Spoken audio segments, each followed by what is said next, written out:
પણ મારે ગુજરાતની સૌ જનતાને કહેવું છે, ભાજપના માણસોને કહેવું છે અને સરકારી નોકરી કરતા વ્યક્તિઓને વિનંતી કરવી છે કે સંવિધાનના કારણે મહેનત કરીને મળેલો પટ્ટો કમરે પહેરવા આપ્યો છે, ગળામાં પહેરવા નહીં.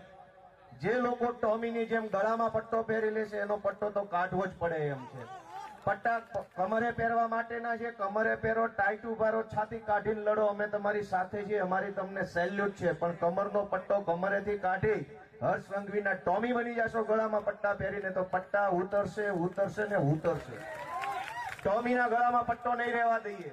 જેના કમરે પટ્ટા હશે, જેની કમર સીધી હશે, જેની છાતી ચોડી હશે એની અમે સાથે છીએ.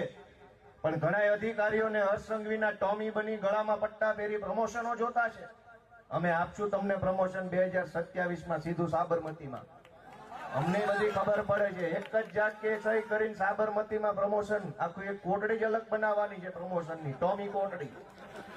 જેણે પટ્ટા ગળામાં પહેર્યા છે એ બધાને પ્રમોશન આપવામાં આવશે. જેણે કમરે પટ્ટા પહેર્યા છે એને સેલ્યુટ કરવામાં આવશે આમ આદમી પાર્ટીની સરકાર દ્વારા.